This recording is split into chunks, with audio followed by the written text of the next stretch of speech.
And we're And we're live. live.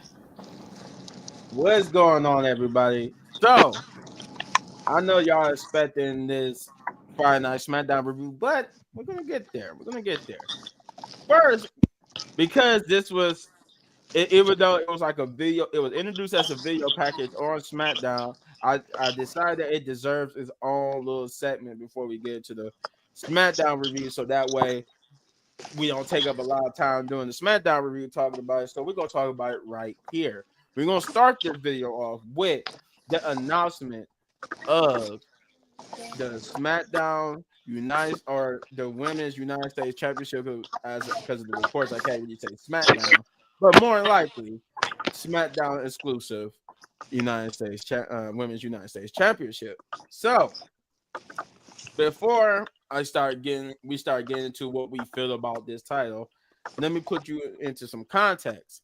So on the show, Nick Aldis announced there's a segment where Nick Aldis, and I didn't realize this, but apparently that I guess you gotta check your socials. I guess that's what I get for not checking my socials.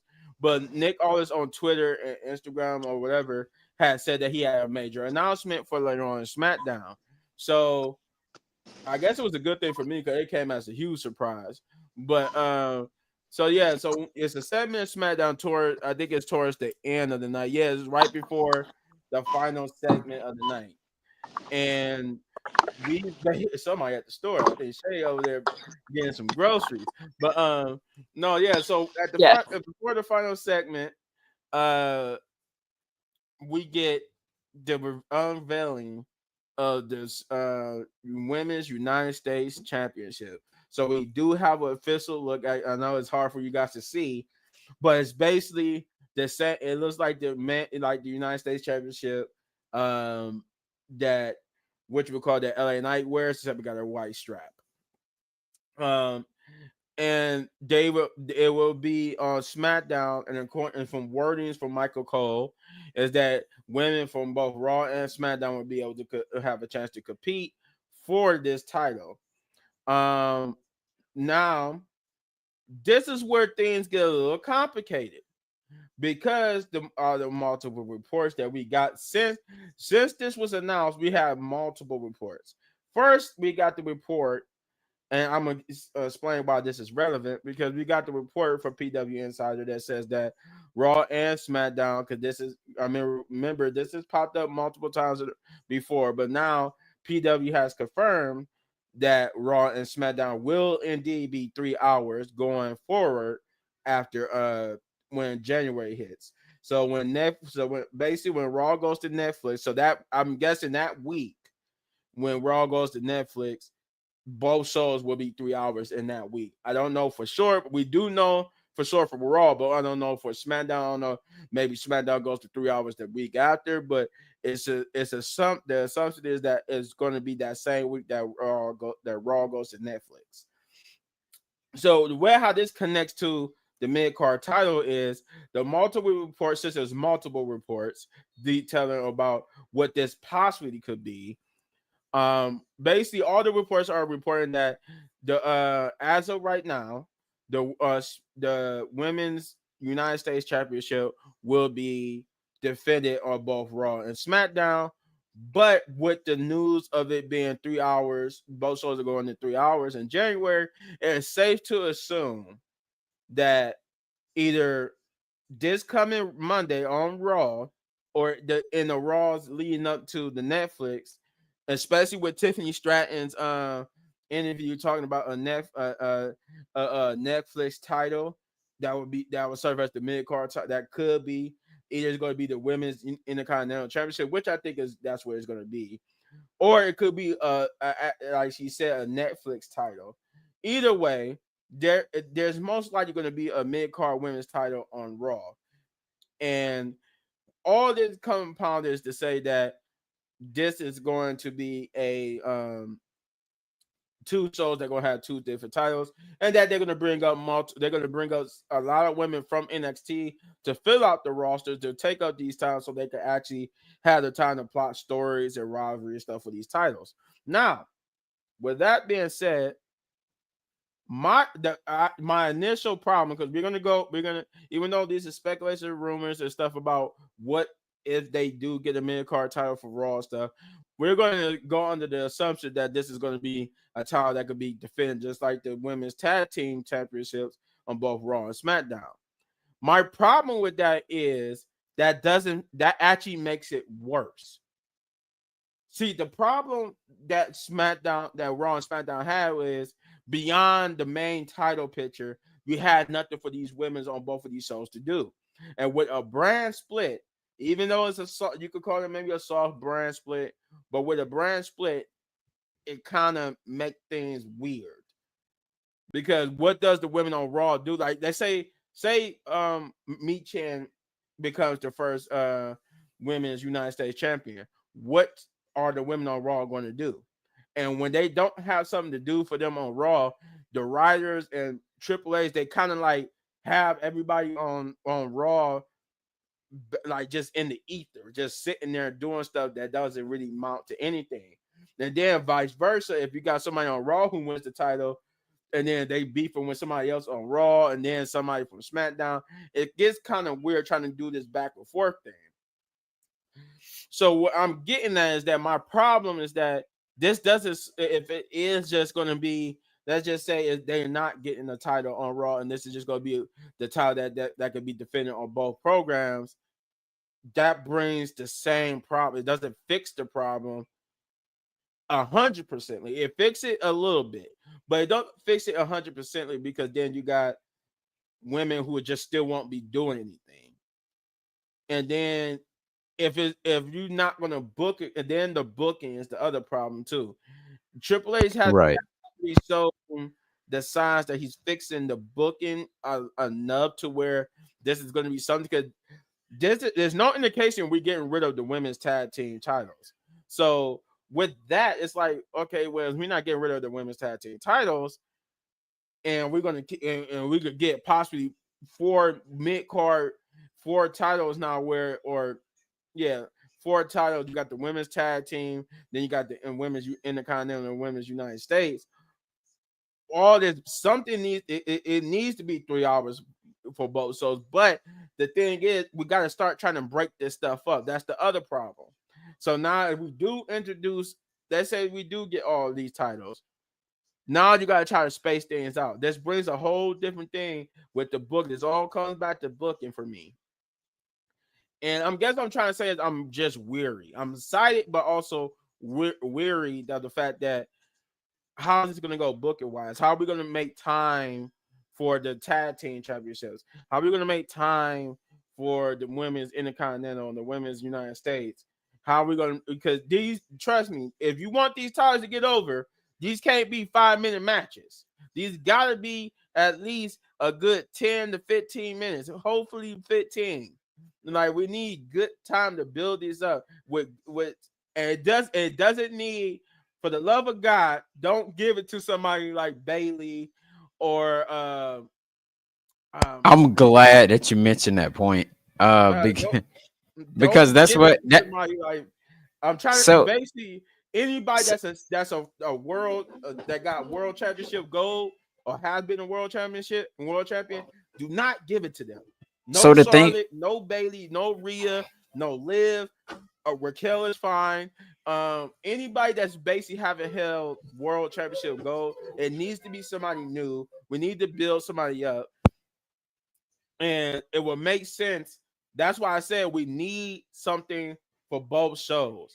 Because I know Shay has said that if they do introduce one on Raw, she want Natalia to be the champion for that one. I would say either Natalia or Lyra for Raw. But somebody like Chelsea Green, Michin, even Candice LeRae, it needs to be somebody new, and we need good programs and good solid booking around it. And my problem is I'm excited, but I'm also kind of weary because I love Triple H. Trust me, I do. I love Triple H. And I love his booking because that guy getting it twisted. His booking is not, I won't say it's a A+ perfect, but it's definitely like a B+ to an A-. And so he's not horrible, but it's still a lot that he could work on. And my problem is, if we're getting all these titles, even if we just get one of these mid card titles and still got the women's tag team championship, it's still a booking issue that I'm afraid of. But that's just my take on it. That's how I feel about this mid card women's championship being announced. It's a good thing. I'm glad they did it. We've been wanting them to do it. But I don't want them just to be, I don't want this title floating between two shows. This needs to stay on SmackDown, and they need to introduce the women's Intercontinental on Raw. And we need to have both. We need to have all these women competing so they can have storylines. Now, I get it. Maybe if they do that, you can't have every person on every pay-per-view. But if you can't have them on the pay-per-view, give them a good solid Monday Night Raw or a good solid Friday Night Smackdown. Hell, Saturday Night Main Event. Let them shine on that too.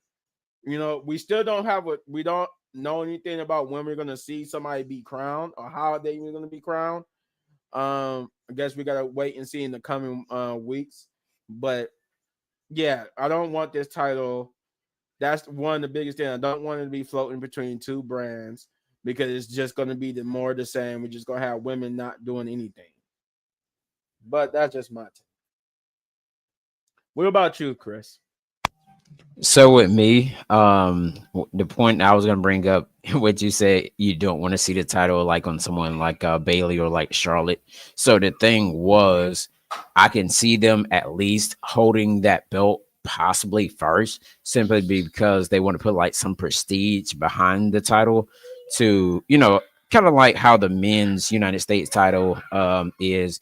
Like people that held it before, and so they just want to build like some prestige to the title instead of like just doing it like with just some random person that never had the title. Like let's say like Candice LeRae get the title, and she hasn't been like women's like world champion or women's WWE women's champion or anything like that. So, but I do know more than likely they'll possibly come out with the women's Intercontinental Championship on Raw.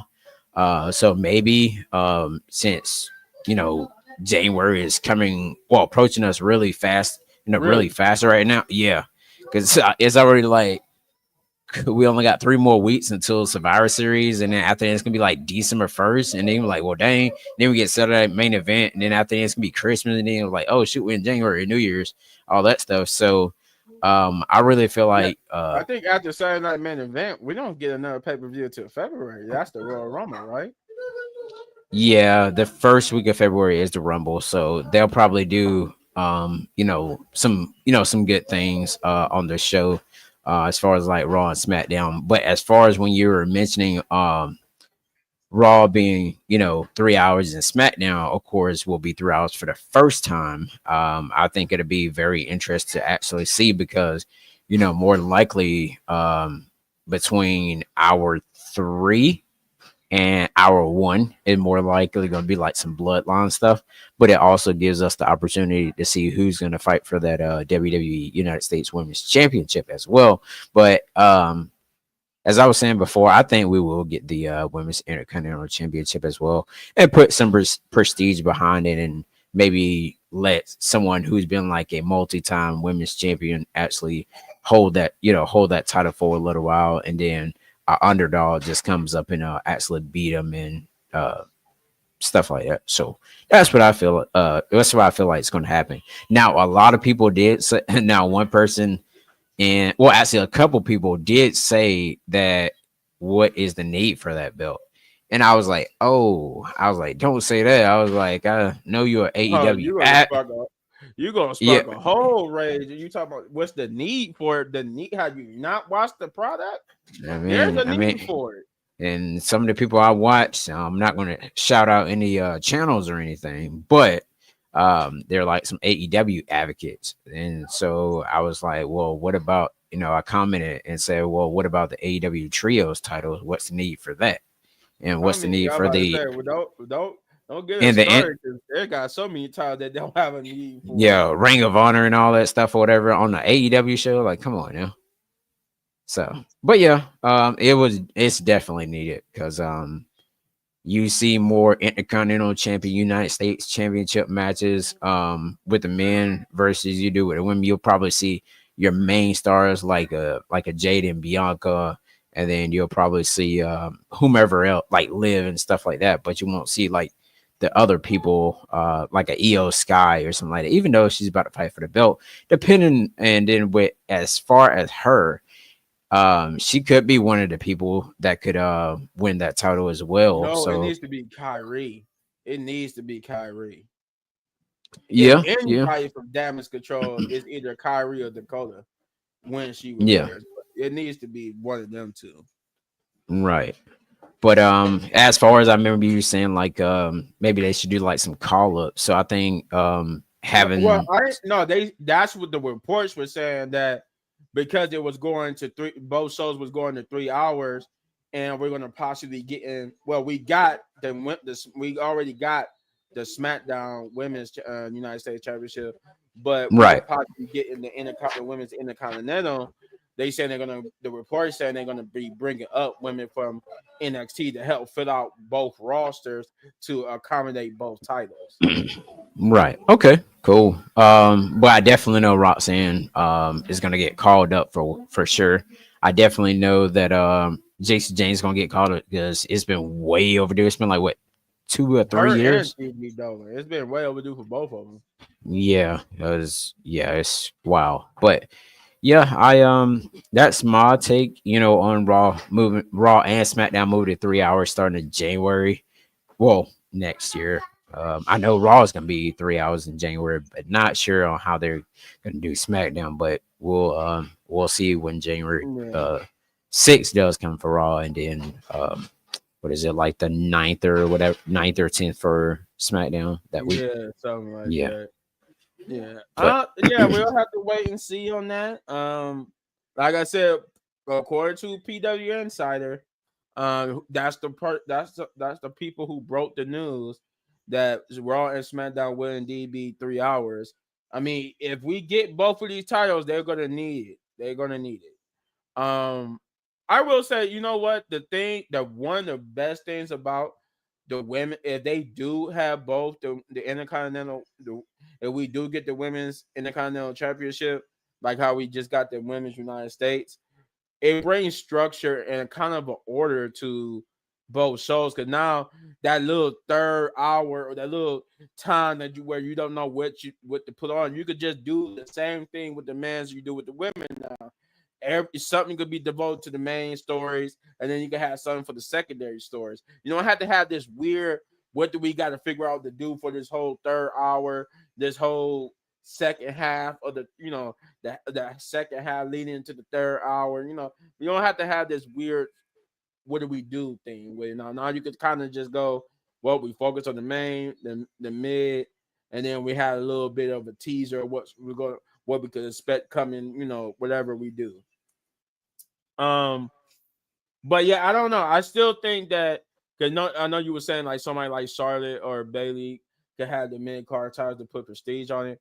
I think you do. It needs to be somebody new so you could build that prestige with somebody new and build a star. That was the other problem with the booking, is that we're not building stars. For all the good things that Triple H do, it's a lot of stars he needs to build.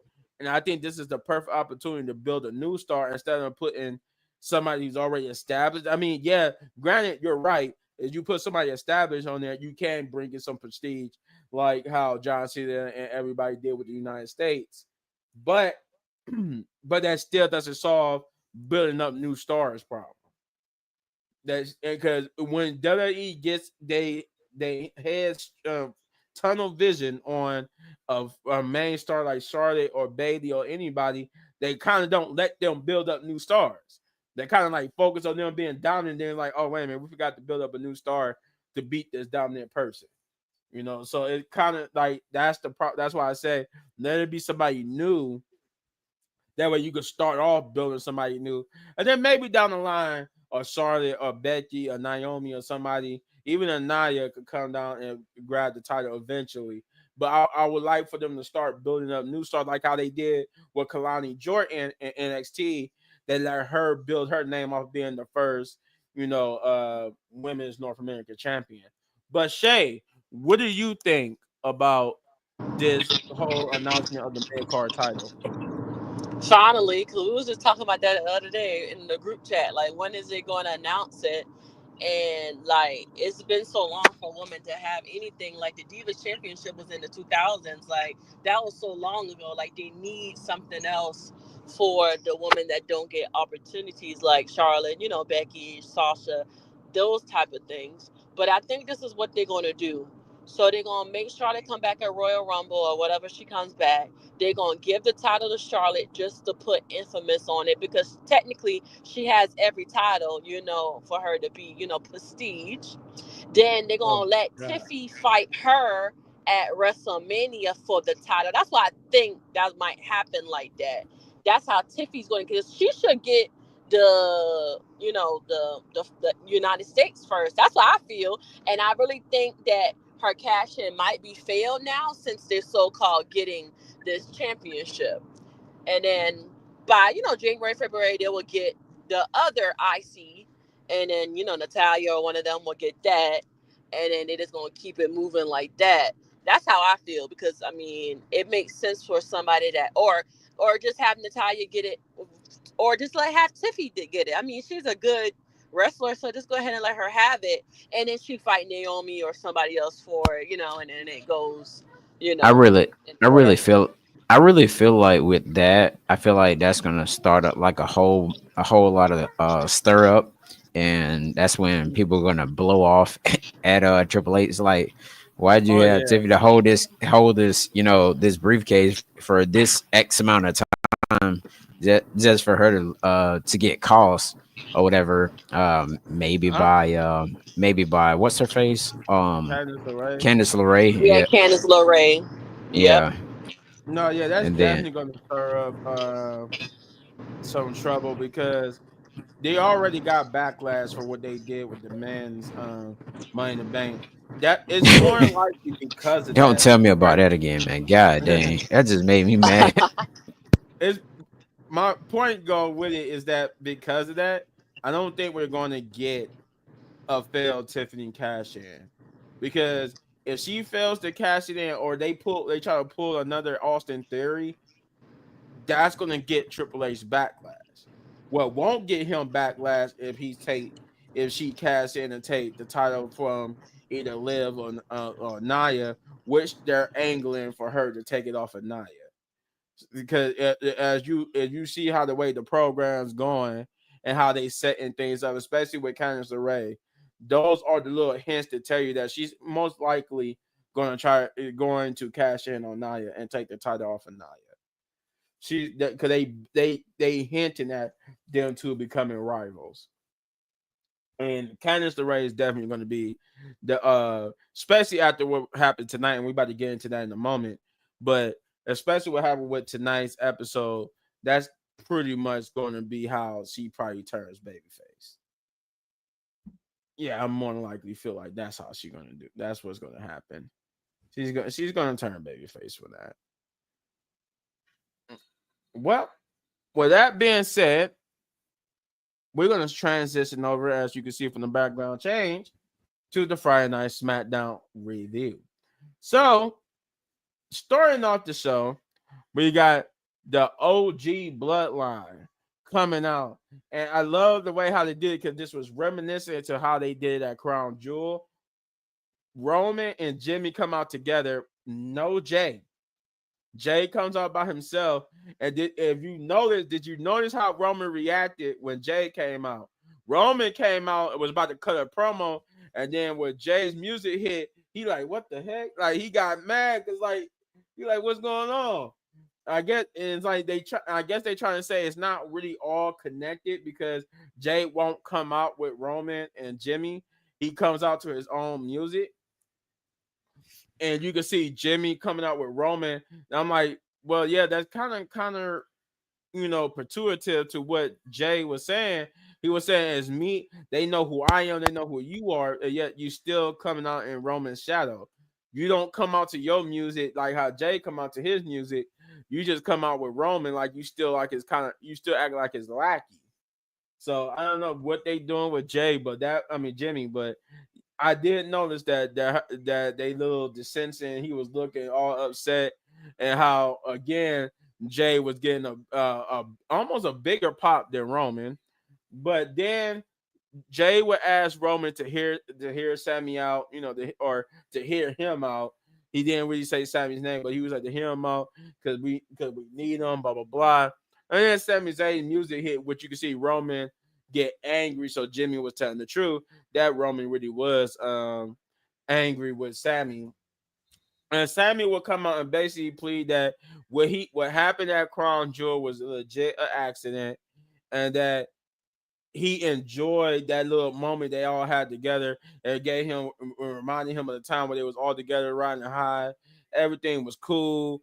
They was in the truck just dapping each other up. Jay being a hater, but no, he was saying that they all that for that moment it felt good, and then he knows that even Roman started smiling and thinking about it. He was like, "See, look, you're smiling. I know you enjoy it." He said, and then he basically said that I'm with you guys. I'm with you. I love your family. I'm with you. I'm family.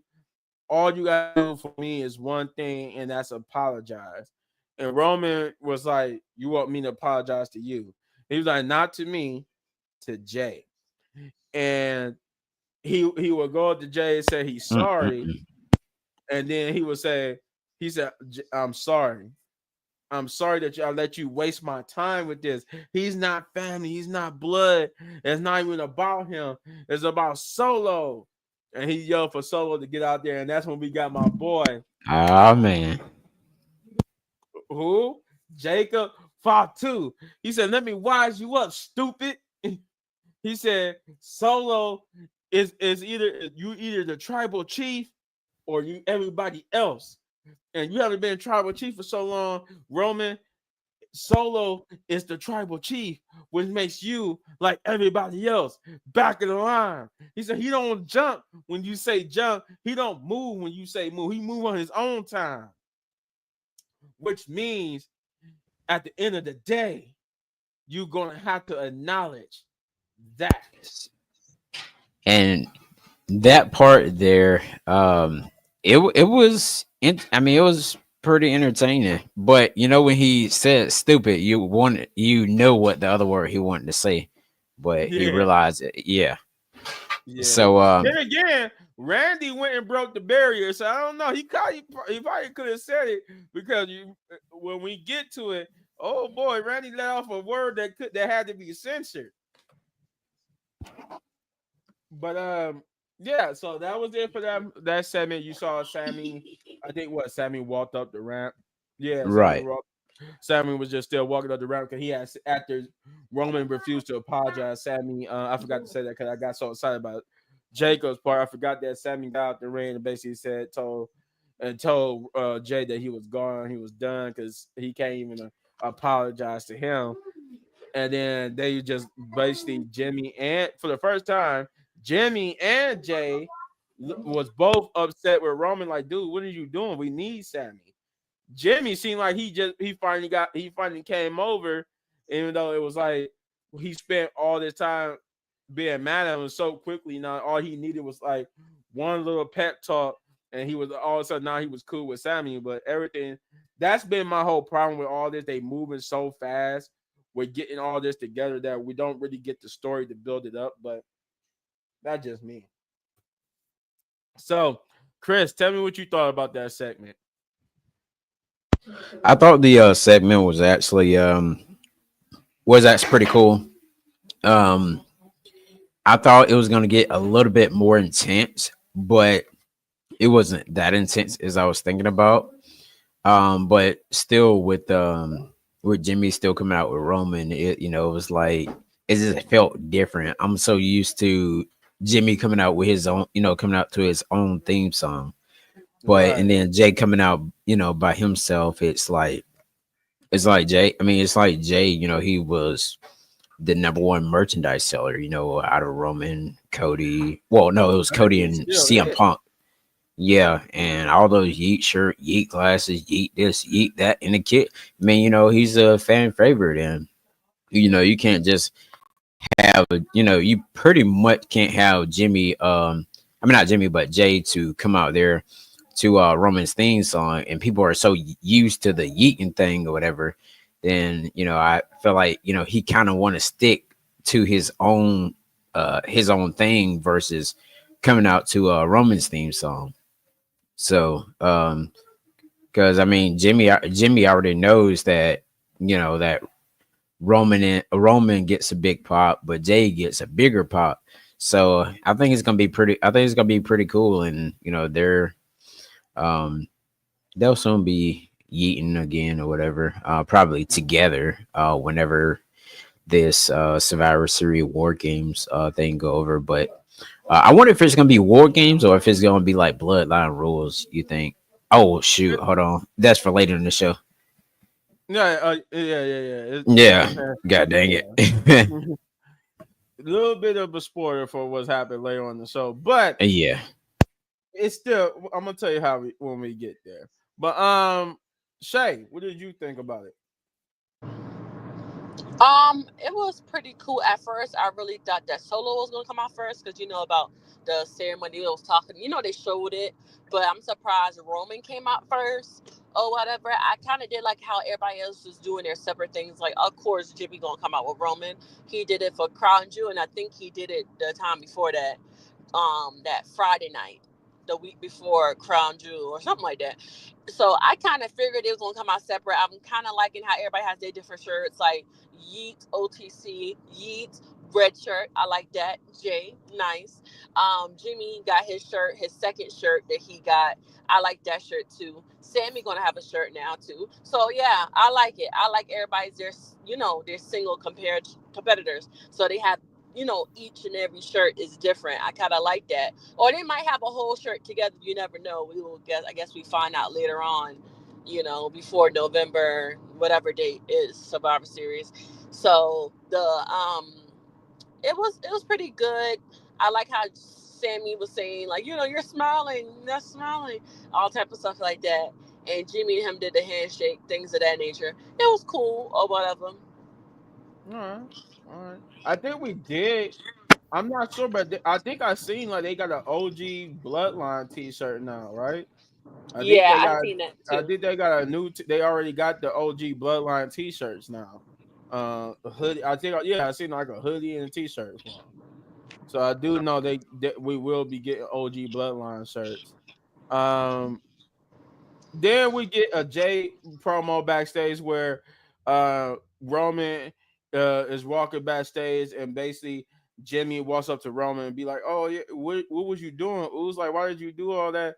And so was Jay. And Jay like, he was like, "What do you mean?" He said, "He like what? That's your boy and stuff. That's how you talking about that's your boy. You want to bring him into the family. You want to stick up for him. Blah blah blah." He said. He said, "What you need? What you looking at me for? Go back and find them then." And he was like, "You know what? That he said that's I told you. You talk to me like that. I'm out. Consider this a free pass."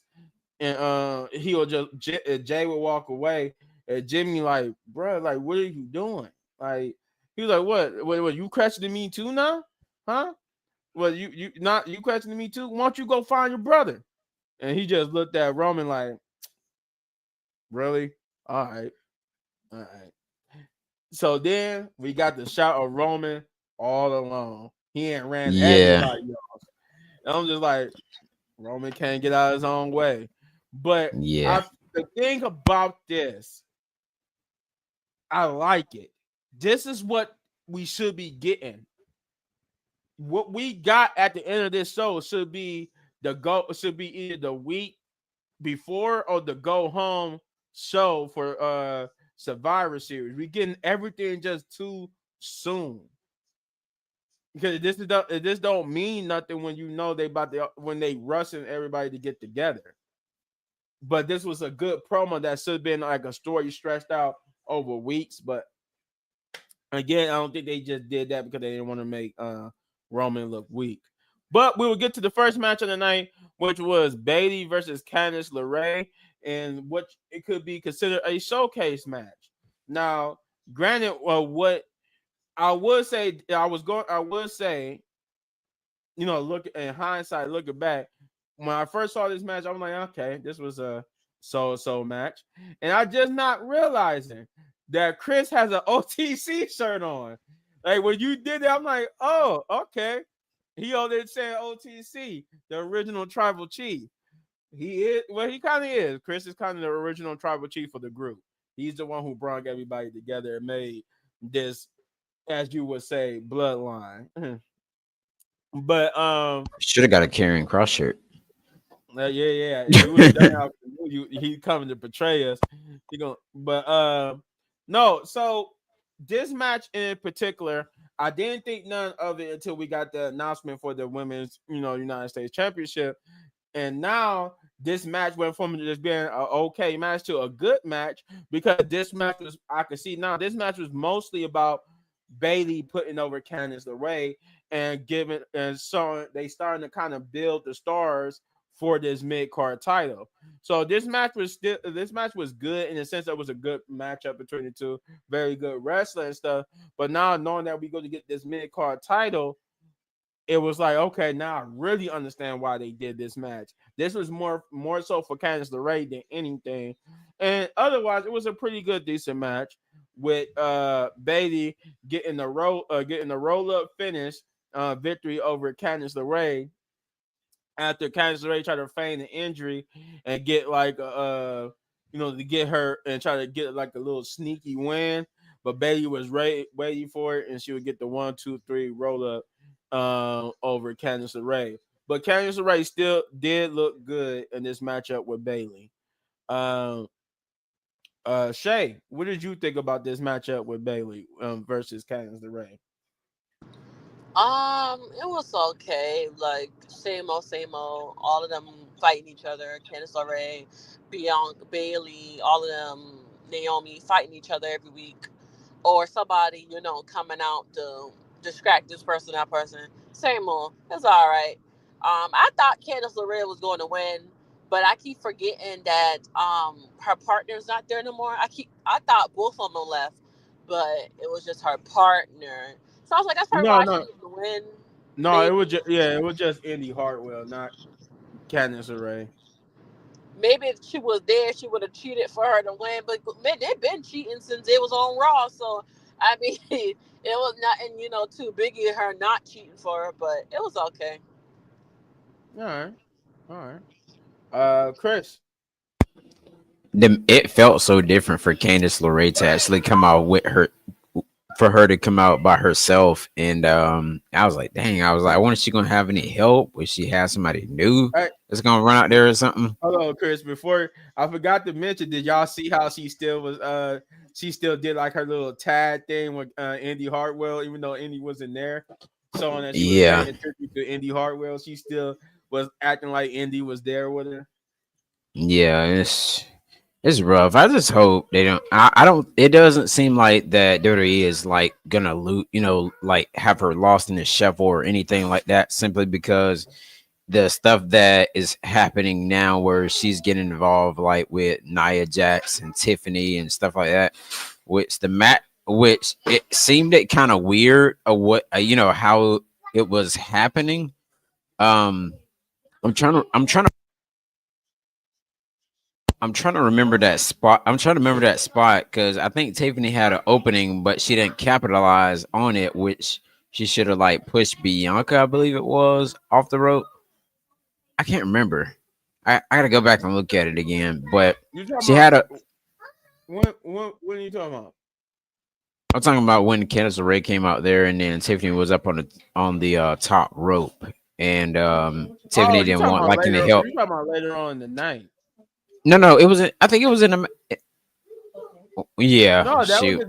that was at the Bianca and Jade versus Nia and Tiffany match. Oh shoot, dang. Yeah, you're right. You're right. Dang, I'm slipping. But Yeah, yeah. but yeah, that right there. I definitely feel like they're gonna uh do something with Candice LeRae though on SmackDown. So we'll see. Yeah. That's why I said, given the fact that we got the announcement of the mid card, the women's United States mid card later, that happened later on in the night, but since we already talked about it at the beginning of the video, that's why I felt like this match with Bailey and Candice was a showcase match for Candice because they're building her up for this mid card title.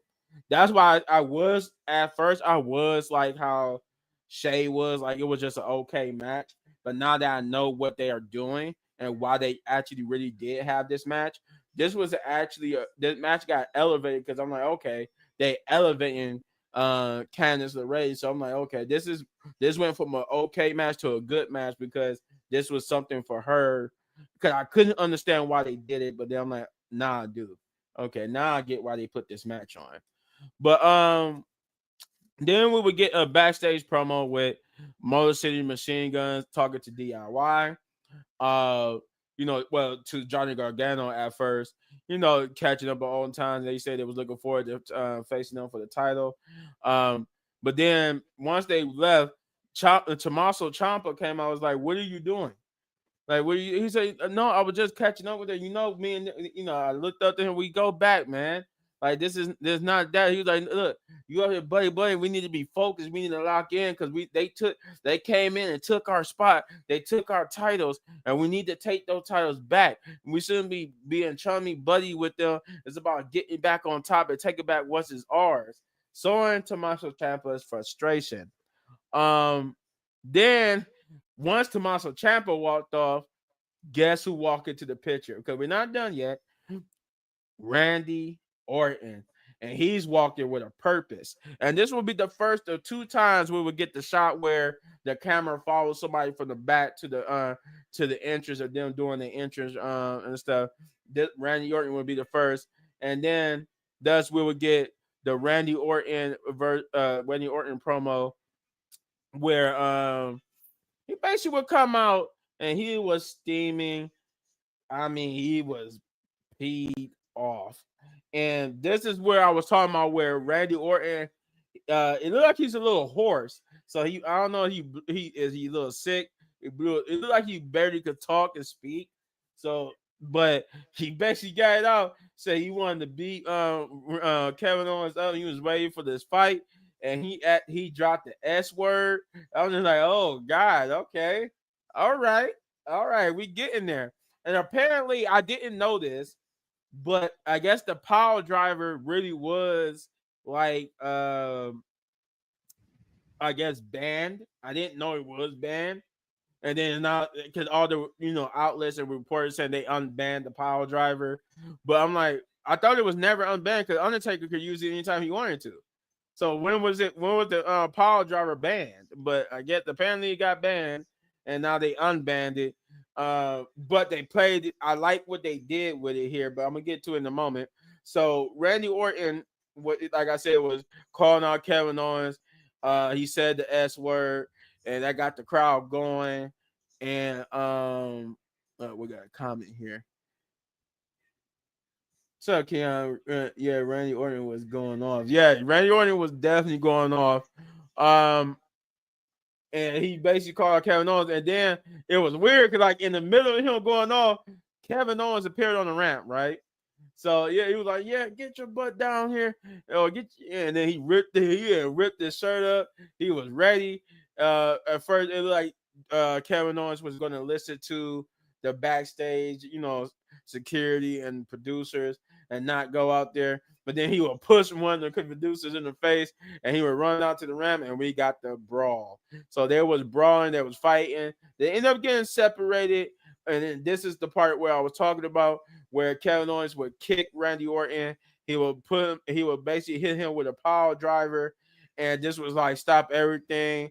And they sold. I remember, Chris, you said on the app you thought this might have been real, because of the way how Randy Orton was like basically grunting and moaning. I'm like, he did his job. Then they basically because they know fans know that this move was banned. They even talk, and you could tell they trying to sell it as the reason why it was banned, because this was such an unsafe move. As I use that as a quote because that's exactly what Corey Graves said, that the reason why the move was banned because this is an unsafe move. But Yeah, they even talked about it on commentary as after it happened that this move was banned for a reason, and they were just like, "Oh my god, he had the power driver," and Randy Orton sold it so well that he hurt himself, even though you could clearly see nothing never really happened to Randy Orton because he was so high up on Kevin Owens' knees and legs that when Kevin Owens dropped, all you could tell that hit the mat was Kevin Owens' backside. So it like he sold it perfectly though, and I like that. But for the rest of the point, that's when Kevin Owens would just look like he would kind of look in shock at what he had done, and then he would just bleed through the crowd, and then Cody would appear, and they would get Randy Orton on a stretcher and put him into the ambulance, and that would be the only time you see Cody on tonight. So Cody never actually had an actual segment or anything in tonight's I show. think, He was just yeah, in with one little I think, piece. But yeah. They said he Corey was Graves scared. and Michael Coles did sell it that this move was a banned move for a reason and stuff like that. And Randy Orton sold it perfectly. And then it wouldn't be to after the show where I found out that the move was banned and they just unbanned it. So, but go ahead, Chris. So I just thought it was real because like he did it so fast. Because I was looking down and then I looked back up and I was like, dang. Then they stayed on to it, kind of like how they did the AJ Styles injury like thing. And I was Uh-huh. like, I wonder if that was real. And then Orton was like, hollering and stuff. So I was like, huh. I was like, okay, maybe. I was like, maybe it's, after talking with you guys, I was like, yeah, it's kind of for a storyline because they got to prolong the thing. With Especially if Cody is not wrestling at Survivor Series. yeah, so they got to prolong it. So they did have something on Bleacher Report that I was reading, and they said they put a little story out there and said that Randy suffered some kind of injury that they said on here. I gotta find it again because it sent directly to the phone, and I was like, "Oh shoot!" Let me see here. Hold on a second. There it is. Hold on. It says breaking after last night's brutal attack at Owens fight on SmackDown. Randy Orton has been diagnosed with a cervical cord. What? Let's see. Here it is. I'm gonna let you guys see it real quick. It's on X. Yeah, I did. I heard something about it. It was a cervical cord type injury. I forgot the full thing of it. Hold on. Yeah, several neuroplex, perplex, is plexa, something like that. Okay, is a medical term, but it's basically like I think it's like in his neck area or something like that. It's basically what there is the injury. In layman's terms, like I think it's like a neck injury. Yeah. I mean, yeah, sometimes it can be either way. I mean, it can be like storyline related, or it can be like sometimes they're not like in the right position for the move that causes injury too as well. So it just Mhm. depends if he was like prepared for it or he fell the wrong way. But yeah. But overall, I'll go ahead and go first with that segment there. Um, I was pretty much surprised that they were gonna go at it and everything. But I thought Randy Orton was gonna get out the ring and then he was gonna get that vicious power bomb that he does on the side apron. I thought that what Kevin Owens was gonna do, but that wasn't the case actually. But when Randy Orton does return, I mean, I'm not sure if he's gonna bring back his. I don't think he's gonna bring back the punt kick. He's probably just gonna do the regular RKO, which I think He I should. wish. He should. I hope he does because that's a lot of RKO, and he's been doing within the past 20 plus years. We got two other rules. Yeah, I want to say, how do we get two another rules? I guess it's probably coming up on her computer. Oh, okay. Okay. All right. But yeah, that that segment they need to bring back the punt kick. They need to bring back the punt kick because the it'll bring more into this story if they bring back the punt kick so that whatchamacallit Randy can have like this devastating move that put people out like how Kevin Owens do the apron power bomb. They need to bring back the punt kick because it'll make sense. It'll make sense for this story. That if Kevin Definitely Owens will. is Kevin Owens going to be that vicious, we know Randy Orton could go there because Randy Orton has put people out in story mode. I mean, in stories online, um, with the punt kick, so it makes sense for this. But I think we Shay is having some difficulties there. Uh, I don't know if she's ready or not. Let me see. You with us, Shay? My bad. My phone. I don't know what it did. I Uh, thought you were getting on a computer. I'd seen another rules came up. Oh dang.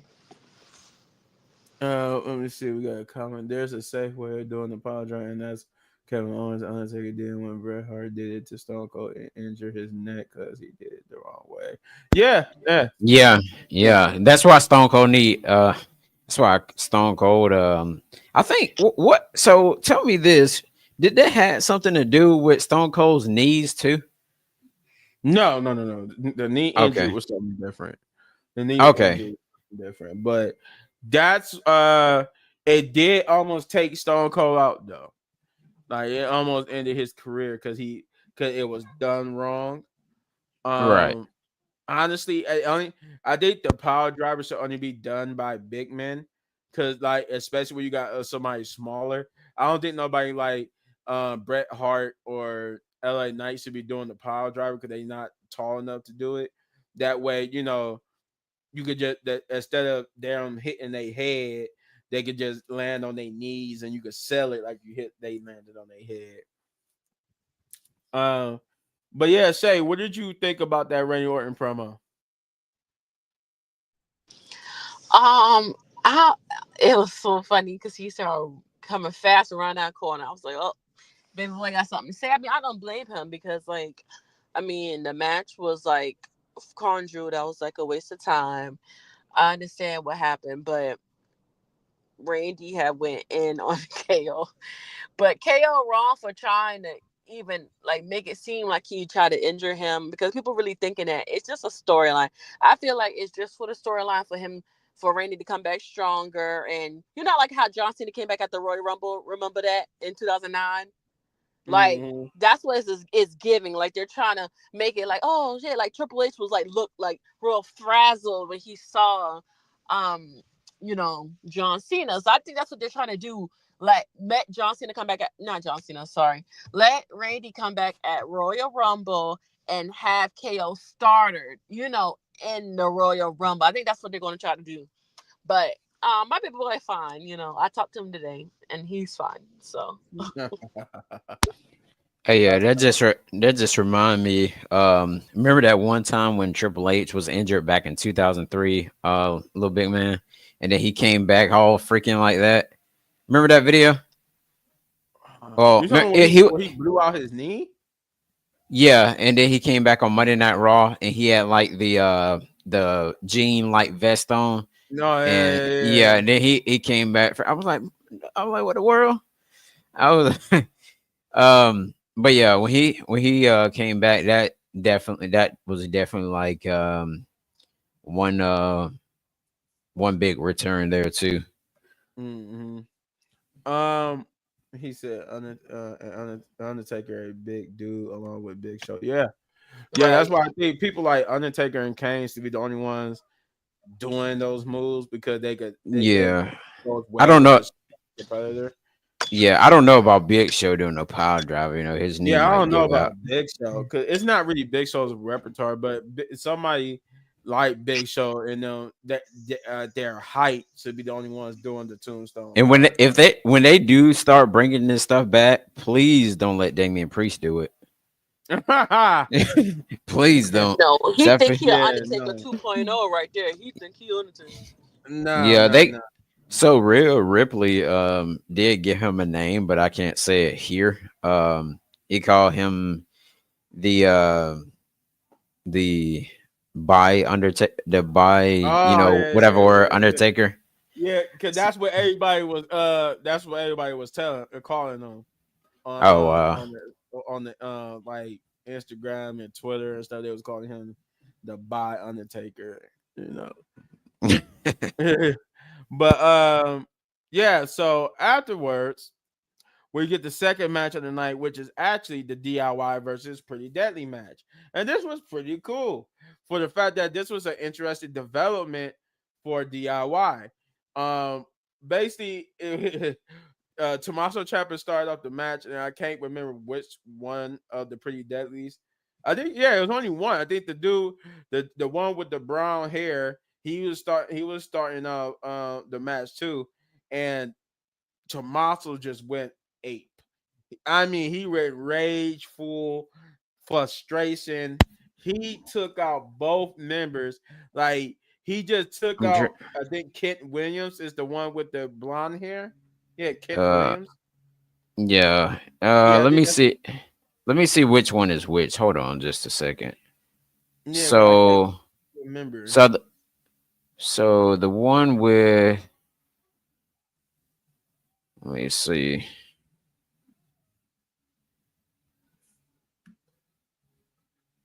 Hold All on. right.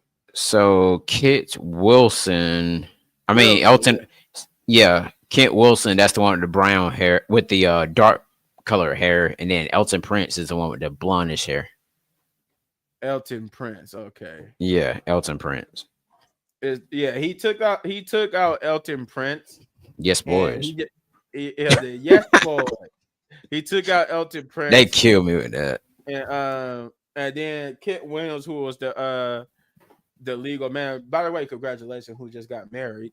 Um, he uh he got taken out by Tommaso Ciampa as well. Wait, who? Kit Williams, the one with the brown hair, he just got married. Uh, that's why I was saying congratulations. He just had got married. That's probably why they kind of did like this, so you could kind of be off on his honeymoon, unless he was already on his honeymoon, because he wasn't on. He hasn't been recently featured on the shows. But yeah, so Tommaso Ciampa, after beating the holy heck out of both of them, will throw Kit Williams back into the ring. He where Johnny Gargano would ask for a tag, but then he would just look at Johnny Gargano like, heck no. Nah. He just hit his finisher on Kit Williams 1, 2, 3. DIY is your winner. And this happened all within the span of, I want to say, 5 to 8 minutes. This was a 5 to 8 minute match Yeah, because it, somewhere in between there. yeah, because that's pretty much was it. He pretty much it came out to Monster Time, just dominated both of them, got the pinfall, and that was it. But that won't be the it of them, because we will see them later on tonight.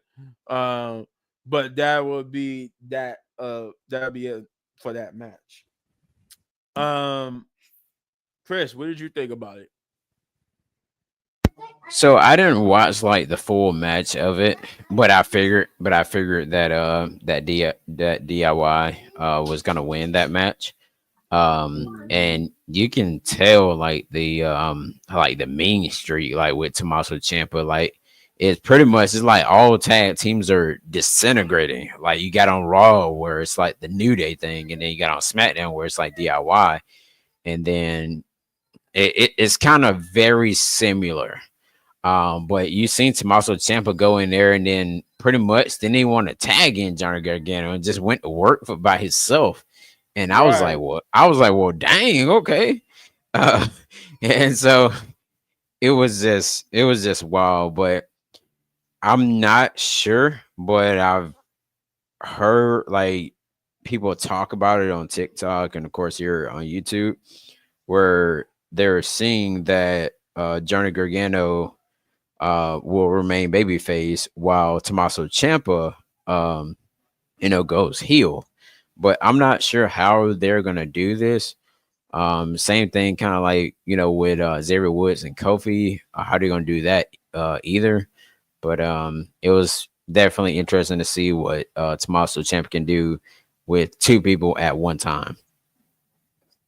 Um, yeah, I'm pretty much heard that too. That he's going to be like what you call it? They trying to return Tommaso to his mean streak, which could possibly be the end of DIY and like the main roster version of what happened on NXT between Tommaso Ciampa and Johnny Gargano, and it looked like they is going in that direction.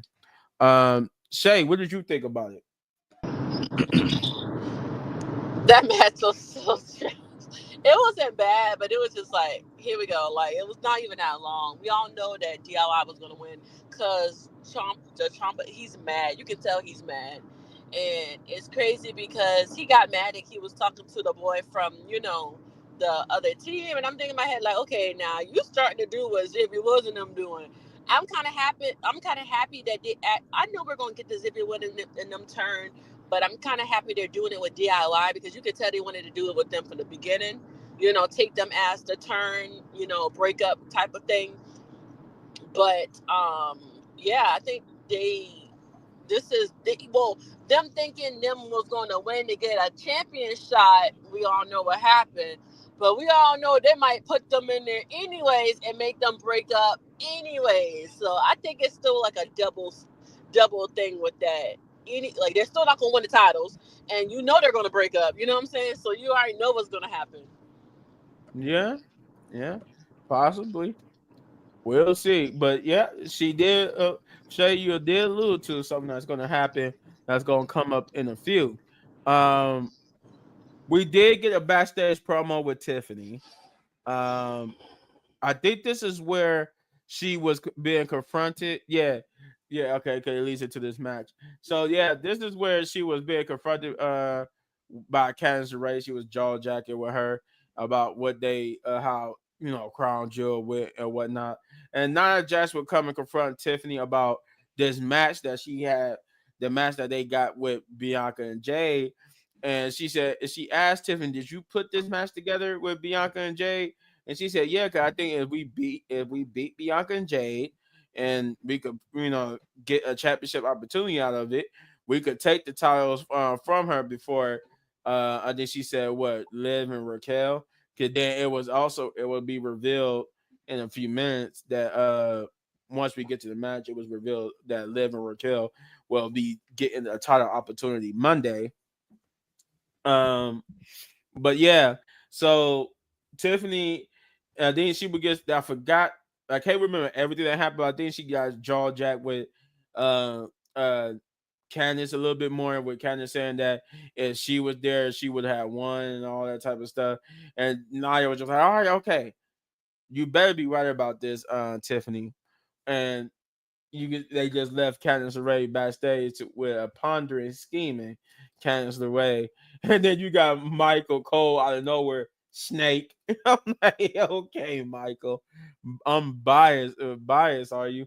But then that'll lead into the third match of the night, which is Bianca and Jade versus Nia Jax and Tiffany.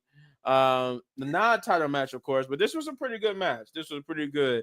I like the spots they try to do. Of course, where everybody they always do the spots where everybody, or at least Bianca and Jay, is trying to lift Nia. Uh, Candice LeRae would make an appearance along with Naomi. She was she really is. This is why I say they really are showcasing Candice LeRae and getting her ready for this mid card women's title that's coming up. And the way is look like it, they shaping her up to be one of the front runners since she did win the what's that, the women's speed championship. She already kind of did win a women's mid card title, though we don't count it because it's only on speed. But still, it still counts as a women's mid card title. Um, But for the main roster, it is. I think they put in like Chelsea Green, Meechin, and Candice LeRae as the front runners to be the winners of this. Because what happened earlier, and now with this match, as I was saying, she came out to interfere, which caused a rift because her interference came when Tiffany had the upper hand, and this would distract Tiffany, telling her to get out of here. I don't need your help to win. This would give Bianca and Jay and them the upper hand to take the victory from them. And I'm like, okay, she really will be like the reason why Tiffany goes babyface and actually cash in on Nia Jax, because they really are playing up this whole Tiffany might get replaced by Candice LeRae deal. But a pretty good match. I enjoyed it. Nothing bad to say about it. I love the story they was telling with it. Jade and Bianca was more of a plot device. Naomi came in. I forgot to mention that part. Or I did say she was there, but I didn't talk about the fact that she was the reason why Candice LeRae got like chased off, because she went and just chased off Candice LeRae. Or was that at the Bailey match? Was that the Bailey match? No, that was this match. Yeah, she would chase off Candice LeRae, and that's when Bailey and them would Bianca and Jay would get the victory. It was weird because I get confused because I forgot that Candice had a match earlier in the day, so I'm trying to keep my mind remembering where she got chased off by Naomi. But yeah, she would get chased off by Naomi in this match, and then that's when Bianca and Jay won it. But overall, good match. Nothing wrong with this match at all. Pretty good match. And like I said, Bianca and Jay was more of a plot device to further cement the story of Nia and Tiffany becoming rivals and enemies. But Shay, what did you think about it, since you got to meet Bianca and Jade? I'm not gonna lie though. That match was so good. Nia was dominant in majority of the match because Tiffany, I mean, that's probably just how she's playing her role. Like, she can't fight. Like, it was no reason for Tiffany to go ask for this opportunity when it was no reason. Like, it was, I don't know. But yeah, Nia was doing really good in the match, and then obviously you got Candice LeRae coming out. Like, girl, like, why did you come out for? And then Tiffany, instead of Tiffany, she did the same thing that Xavier Woods did. Instead of Tiffany, just go ahead and flip thing and get back Bianca, because Jade was on the floor. They could have won the match, and because Nia was on the outside too, they could have won the match. But no, I don't want you to help me, girl. Just go ahead. You got to win the match. So she did the same thing Xavier Woods did with the not doing the thing or whatever, get distracted. Mm-hmm. So yeah, it was cool or whatever. And then Naomi butting in people business. Stay out, baby girl. You're not even in a group no more. They kick you out the group. So yeah, but it was cool or whatever. But hopefully Tiffy just stay quiet, because Candice LeRae gonna cost her. I'm telling y'all, she gonna cost her that cash in. I have a feeling she gonna save Nia Jax from that cash in, because we all know what Tiffy want to do. Candice LeRae see that. She see that she want to cash in on her, so she gonna help Nia. I have a feeling she is. No, I definitely think she's gonna. I don't think she's gonna cause her to cash in. I think she will cause her in a way of she's gonna stop her from cashing in before it becomes official. But that official cash in will happen on Nia. It will happen because Triple H is not about to have the fans angry at him twice for basically making, because if that just say she do like mess up the cash in and Candice Ray don't become, Tiffany don't become champion, Triple H will see so much backlash for basically making this year's men's and women Money in the Bank briefcases pointless. So and most of the time they don't allow two failed cash ins. That either the women's fail and the men succeed, or the men's fail and the women succeed. And then Well, Damian Cash is successful, so Tiffy can fail. I no, want Nia Jax to keep the title though. Drew was unsuccessful. Hold on. Oh, I forget. I'm thinking that's Yeah, Damian Priest Priest. was the year Oh, before. oh, Priest my was the year bad. before. I forgot about that. Drew was unsuccessful, which means Tiffany is going to be successful because Drew was unsuccessful. And the backlash Triple H got Hey, give me a from minute. Hold on.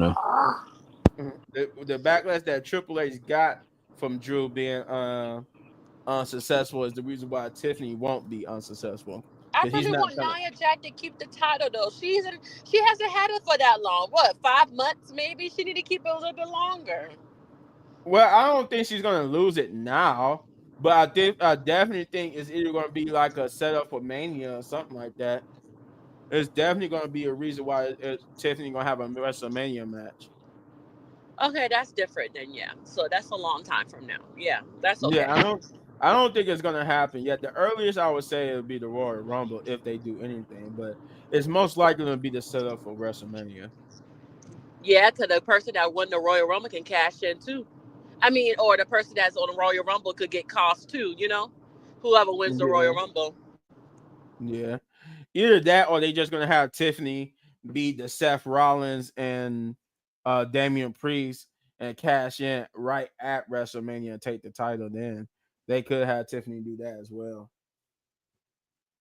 But Chris, what do you think?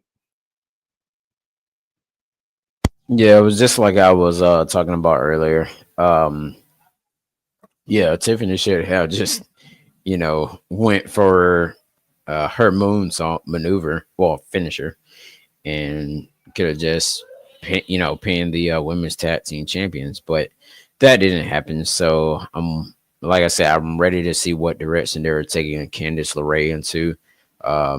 Within this Nia Tiffy thing right now. So even though she, of course, lost Indy Hartwell, I do see they got something big in store for her, though. Oh yeah, Yeah, for sure.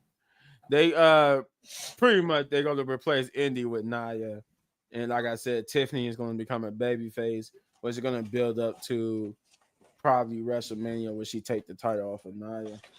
right.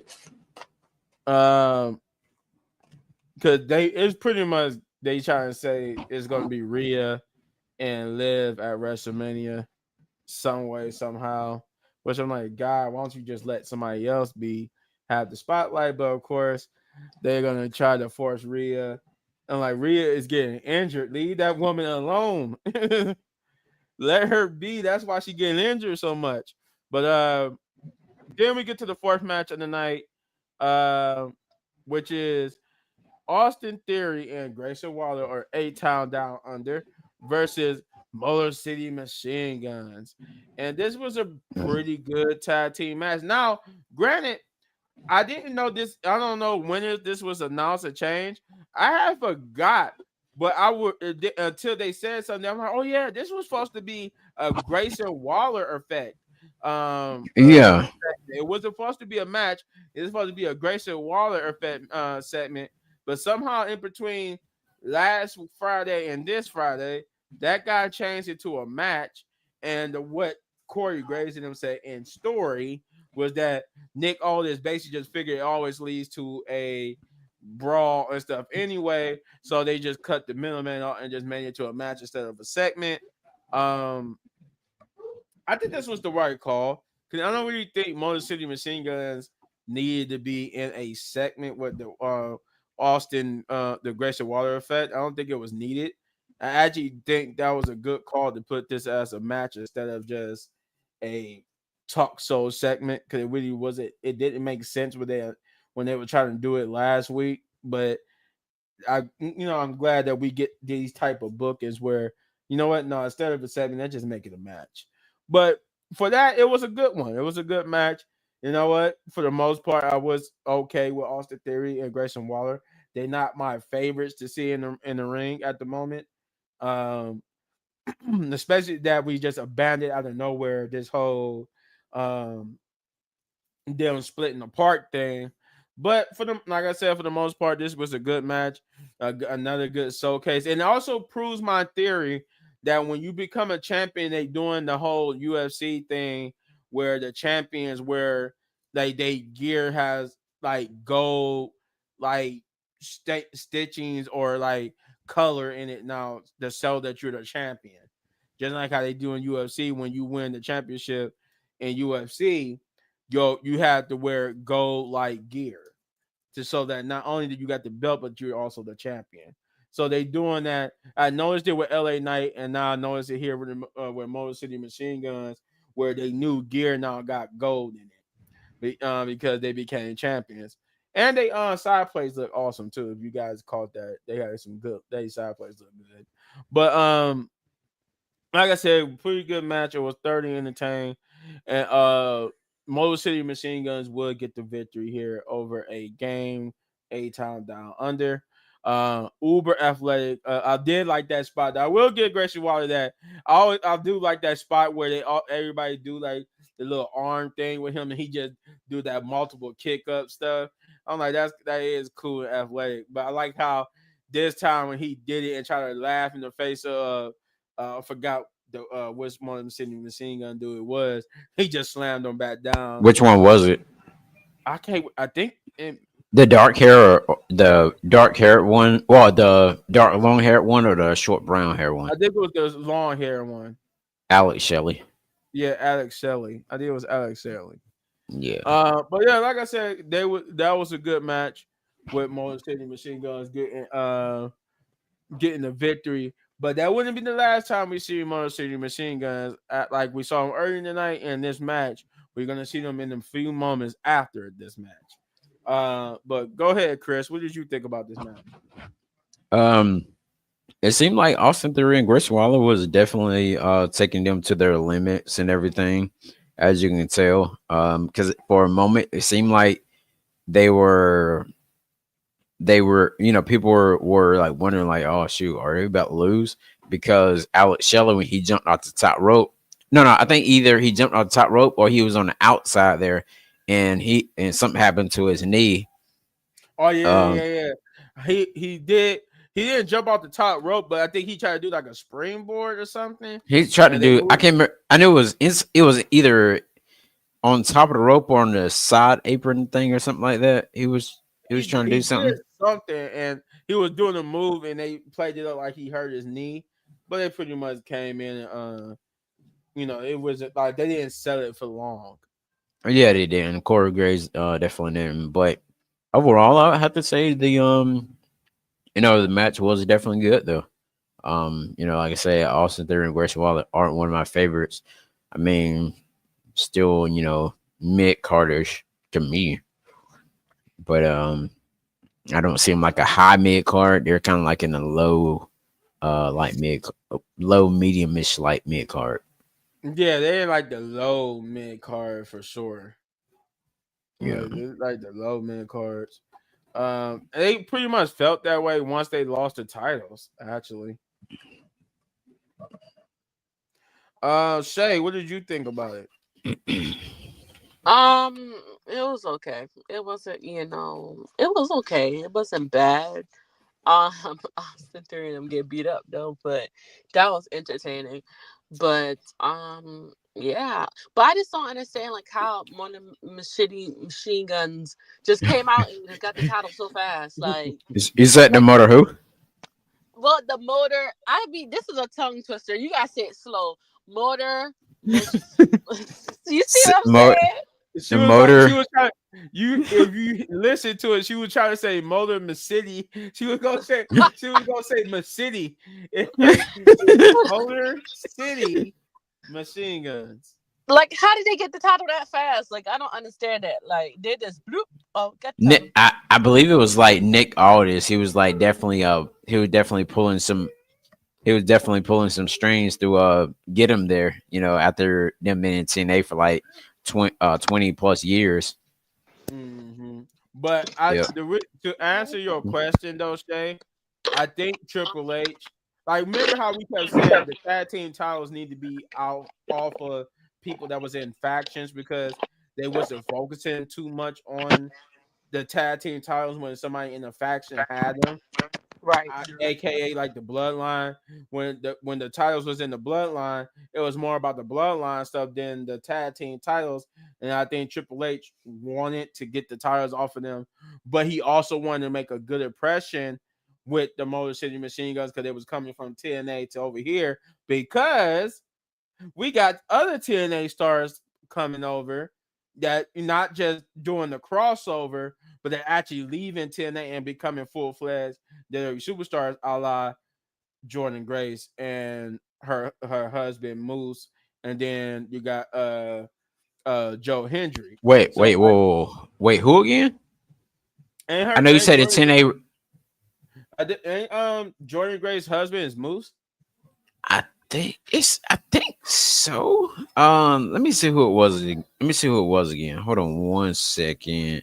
Because I know her husband is a wrestler, and he wrestles Yes. at TNA, and they said both of their No, contracts. I think it's the short black kind of strong dude. I can't remember his name.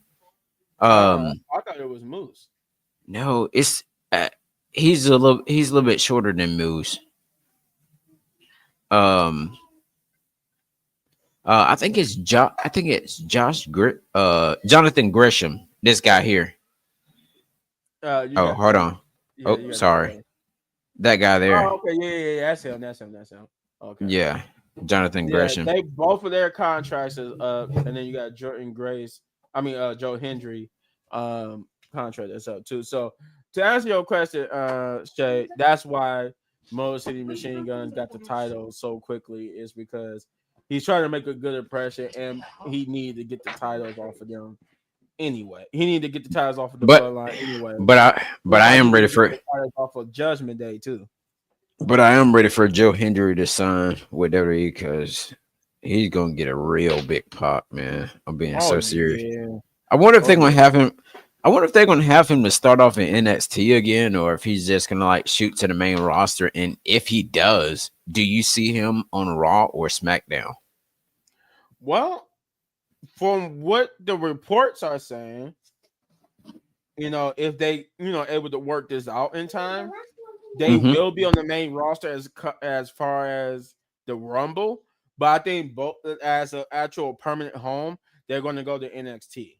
Both Jordan Grace and Joe Hendry, because I don't know. It's only been rumored, speculated that her husband is coming with her to WWE, but we know that Jordan Grace and Joe Hendry is coming there, and I heard that they said they're both going to be on NXT, but because they is so close to the Rumble when when they're going to actually be able to sign, is that they're probably going to make their full-fledged WWE appearance as a WWE superstars in the Rumble, and then go over to NXT.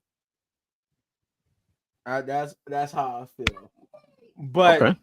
but then again, the thing is though, since they already put time in NXT, it won't be like a full fledged like debut slash work their way up to like a certain point of the card. They already been putting their time in NXT, so it's just gonna be like they're gonna be just wherever they at before they sign their contracts. After they leave TNA, they're just gonna come in and just continue from there as full fledged, WWE superstars.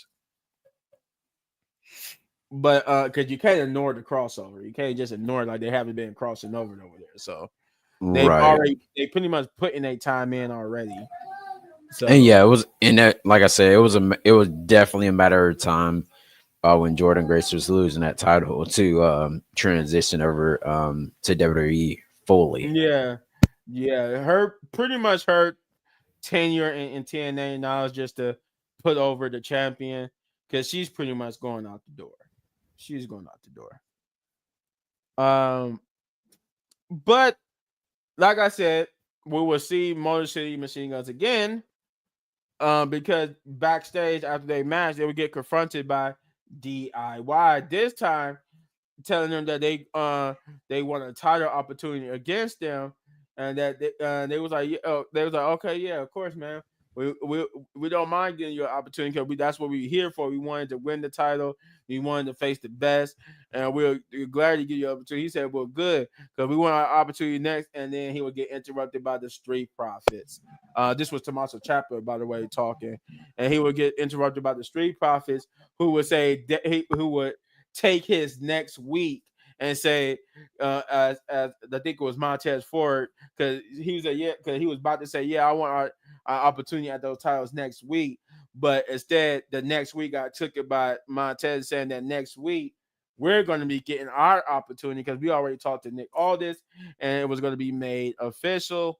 I forgot to mention too, it was announced during the Bianca and Jay versus Nia and Tiffany that Naomi will be getting her championship opportunity against Nia Jax next week as well.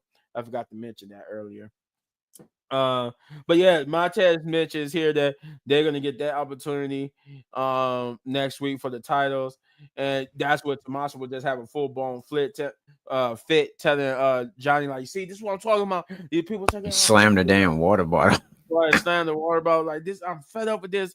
That blah blah blah. You know, Tommaso they'll walk out trying to Johnny trying to calm down Tommaso, and then DIY, not DIY, but the Motor Machine Guns will be confronted alone by the Street Profits and was like, yeah, so next week we're gonna get to see how y'all deal with real pressure, and you could see a little bit of a heel vibe to them. So I'm like, they Yeah, might cause be turning heel. that's They what I might was be hoping turning for. heel. I Cause think, he snatched the glasses off so quick, and then they yeah, no, he just was like, instantly, and and that's then when they he were like, instantly yeah, just let's see what you can do with real pressure. And the reason why I think they might be turning heel beyond the fact that they gave a heelish vibe right there is that I think because of the fact how quickly they came in, became how in the spots that they took, I think for both DIY and the Street Profits, they're telling the story of how both teams feel jaded that they just came in, took spots, and became champion, where both teams been working hard to be trying to become champion, and they just came out of nowhere. So that's the story they telling there. And then we would get what I talked about earlier, what we talked about at the beginning of the video, which is the Nick Aldis promo announcing the Women's United States Championship. No need to go into elaborate on that as we already talked about it earlier. But this is where that actual spot happens. It happens right after the whole DIY and Street Profits and Mostly Machine Guns backstage promo. We would get that video vignette of him revealing it and talking about it. Mike, and this is where we afterwards we'll get Michael Cole and them talking about uh how they're going to be. It could be on both shows. Then we'll get my boy Jago Fatu again along with Tama Tonga and Tonga Loa, and then they will part ways for Solo to come. He will give the Udo Fala to Solo, and thus this is the second time in the night you will have the camera following people from the back to the front. And thus we start off with the final segment of the night, which is the Bloodline 2.0 ceremony, acknowledgement ceremony. Uh, where Solo came out, was about to make everybody acknowledge him, but Roman Reigns would interrupt, and Solo would say, "You know what? This is good because I want you before everybody else to acknowledge your tribal chief, your undisputed tribal chief." And then Solo Roman would ask the crowd, "Well, do y'all acknowledge him?" They said no. He said, "Me either." And he would challenge Solo to a one-on-one match, for to see who for the title of tribal chief. But Solo would laugh it up, saying that he don't need to have a match with him for that because he's already the undisputed tribal chief. But instead he said, I have a he got a counter. He said, I challenge you to a match. Yeah.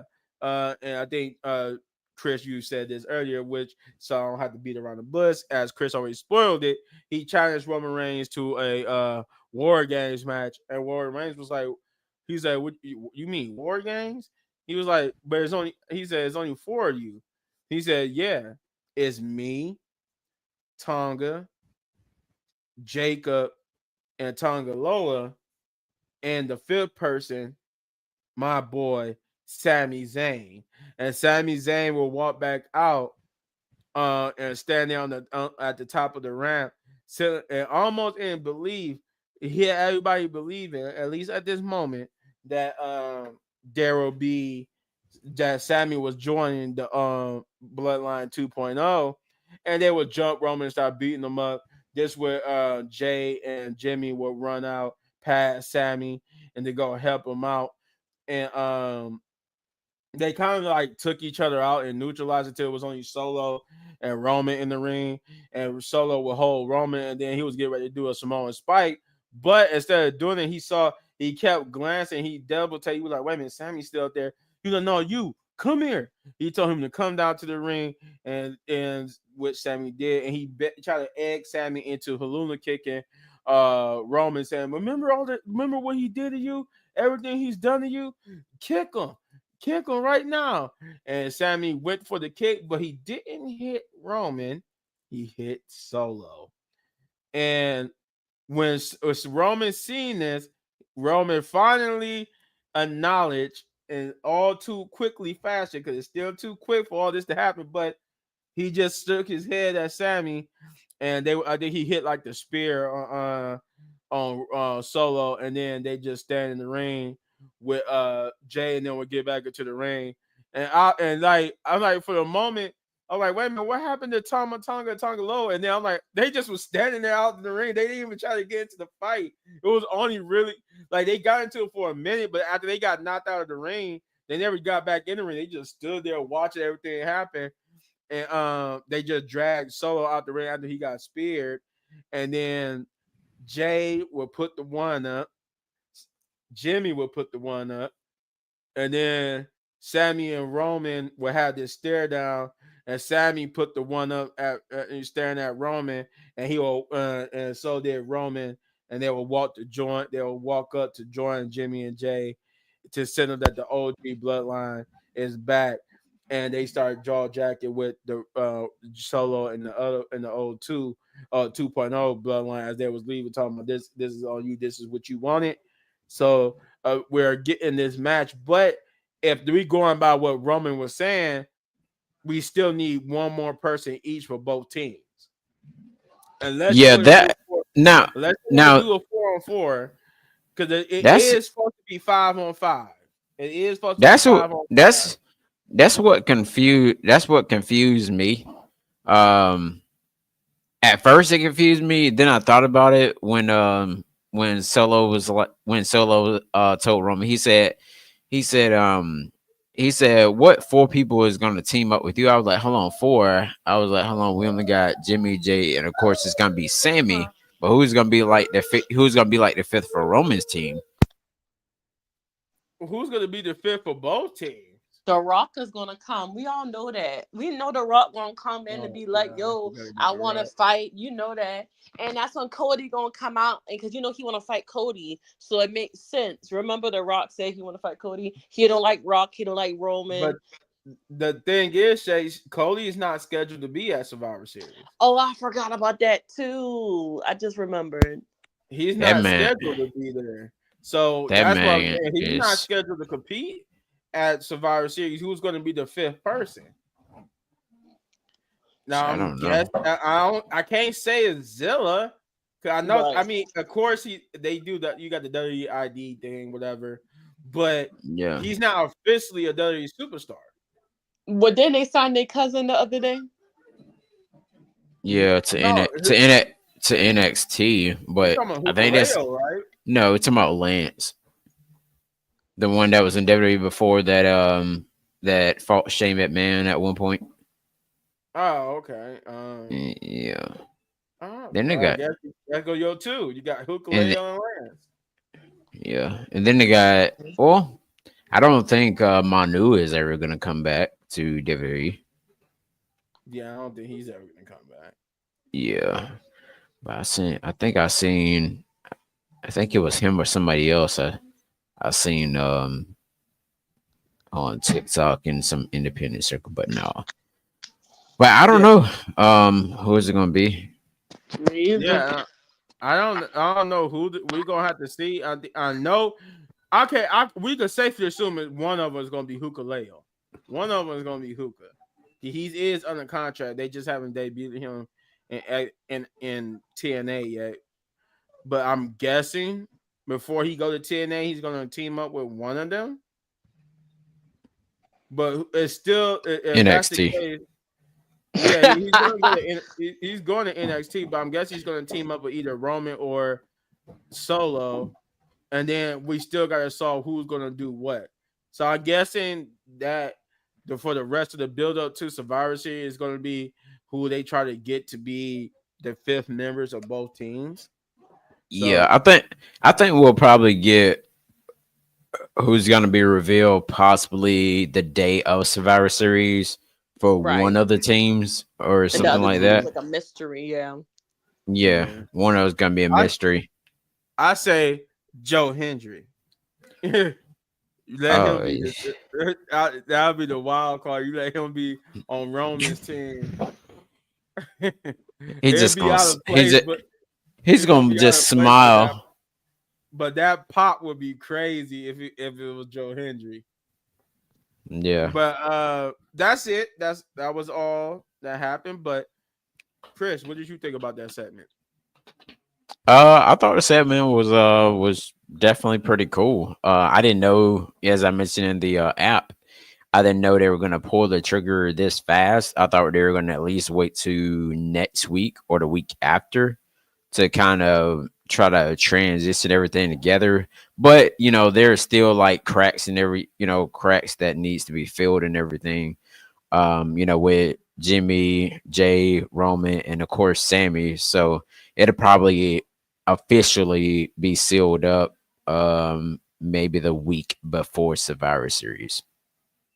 But Yeah. I did like I said, I did like this segment though. It was pretty cool, and it definitely give that that old feel to it. But I was seeing some pictures, and people had like Roman in one picture, then like Roman and Jimmy in one picture, then Roman, Jimmy, and Jay in another picture, then Sammy, and then the last picture, when you swipe through, it had Paul Heyman at the end. I was like, oh wow.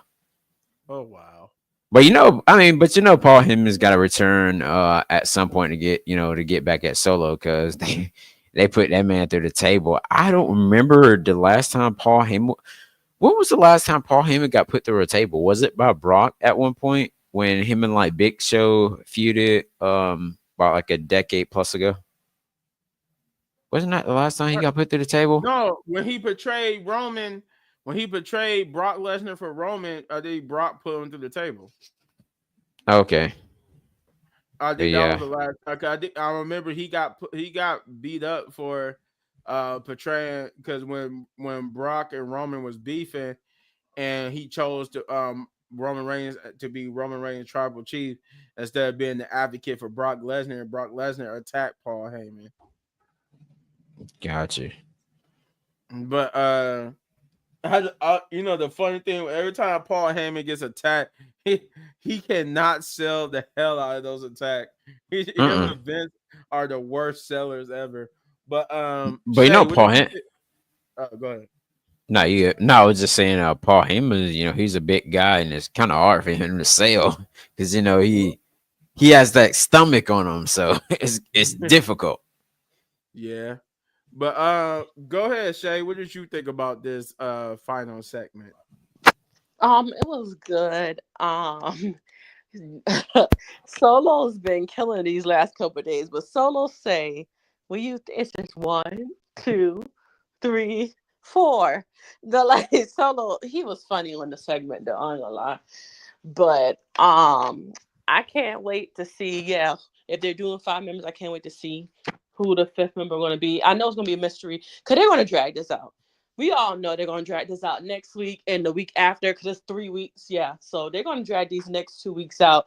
But we're going to really see, we're going to see Paul. It's going to feel like a family, like how it used to feel or whatever. But I just can't wait for Survivor Series to be over with, because I want my yeet to go back to his yeeting, by himself, And I definitely think he will. Yes. I definitely think he will. So, he's gonna have to go back, of course, because we don't have nobody to face Braun Breaker. And Is that right? They give I told you. I mean, I told y'all. I was like, if Braun Breaker win this title back, I was like, well, who's he's gonna face? Because the only person I could think of, which he got injured, was Ilya Dragunov. Because there is Yep. no one else. Everybody else is locked into feuds, and of course, Yep. Bronson Reed is still he's locked in the feud, of course, with Seth. So yeah, And Seth got his own things going on with the other people. So yeah. yeah. So it's you nobody gotta really. I do mean, unless you like gotta Rey do Mysterio or Raven some junk because well, not or necessarily. Sheamus. Or Not Sheamus, yeah. necessarily because you were saying That'd be everybody was locked into a feud. Damian Priest is locked in with Gunther, which means you got people that's free to feud with Braun Breaker, like Rey Mysterio, like Sheamus, like Dominic Mysterio, JD McDonough. You got people who could feud with them. Finn Balor. But it's Finn just Balor. But I majority don't of them think are Finn. I majority don't of think. them are heels. Yeah, but I think he's majority of a everybody in face. Raw are heel. He's not really a heel anymore. Remember, that's Yeah, why it works because Braun Breaker is not really a heel. He's a tweener. yeah. And So he's still. I mean, he's more of a baby face than a heel anyway. yeah. So yeah, so that's it. That's all we got. Look, That was yeah. Ain't nothing else happened. It was a dark match. I think Sammy, Cody, and Jay wrestle against I forgot who that was in that video. it's one thing I gotta say about Cody, man. How does he do it? And this man all in overseas, and then coming up next year, like in March, and yeah, I think next year starting in March, they're gonna be like all in UK like the entire month, and I'm like, God dang! And then of course we got Survivor Series that's gonna be in Vancouver, Canada, and then of course we got when is Elimination Chamber? And I Elimination remember, Chamber, March the 1st Yeah, is in that's gonna be March. Canada. yeah, so they're gonna be all over there, and hopefully, I mean, it's Hopefully we that see Cody that's at one of wow. They them. said he the John Cena now. Say he the Yeah, John Cena. He the new John Cena. So And Gunther don't do nothing but sit down. Cause he ain't fighting nobody since what? When was the last time he fight somebody? Oh, okay. Other than the crown jewel. Oh, okay. yeah, was it Randy? yeah. Huh? No, Well, I think Randy was the last person he defended the title against, wasn't it? Yeah, no, it 'cause was then No. no, it was who was it? Who was that? Sammy. No, Yeah, it was. no, it The wasn't. last one. No, was it? No, he defended against somebody at a Yeah, Well, but no, yeah. No, I'm still. I'm. My bad. I'm thinking about the match that he just had against Cody. My bad. yeah, because remember But yeah, if Sammy would have beat Gunther, it would have been Cody versus Sammy That would have at been Crown fire Jewel. though, friend versus friend. So that was the last time Gunther it was on a Monday Night Raw. He defended the title against Sami Zayn with him beating Sammy. oh yeah. And then eventually, I feel like we're gonna get Sammy and Kevin Owens for Sammy helping out the Bloodline. Oh yeah, that's coming. KO versus Sammy Either for the At that or we're gonna WrestleMania. get either that or we're gonna get a run back with Sammy and Gunther again. Yeah, or Gunther versus Seth. That would be good because we didn't but get I'm a rematch with that yet. but I'm wondering with Damian Priest and Gunther, will this hold out to Survivor Series, or will we get this like next week or something on Raw? And No, we then, Survivor well, Series. Well, no, no, I think they said it was being reported that Punk. this might happen at whatchamacallit at Saturday Night Main Event. Oh, that would be good. I don't think Hmm. I don't think nobody if they hold this out because it was just I can't remember I was watching so many videos but I think it was Wrestle Talk. I think they said it was going to be held out. I don't think it's going to happen at Survivor Series. I had to go back and watch the video, but somebody was saying that it was reported that I think I'm pretty sure it was Wrestle Talk that said that it was going to happen at Saturday Night Main Event and not Survivor Series. Okay. And then Liv, they got her backup plan for with Io Sky because Yeah, Rhea's out indefinitely. So I don't I think know when should I you have no, when should Rhea I think return? Rhea. Royal Because she I don't need to Rumble. think come back. I think Yeah, Liv is going to defend her title after this Monday. The next Monday after this one, because she's got a match with Bianca and Belair and them this Monday, and then after that, then she's gonna defend the title against Io Sky. Because Rhea. Oh, I think at Survivor Series they're gonna have that whole women's war game match with Rhea. Because that's what they saying. Rhea's gonna return to do the women's war games match. Hold on. So you said okay. So you said that they're gonna fight Bianca and them. So you said they're gonna do a women's war? Oh, I don't want to see that against who? Live in. It's Oh, no. basically Liv Raquel. Oh, go ahead.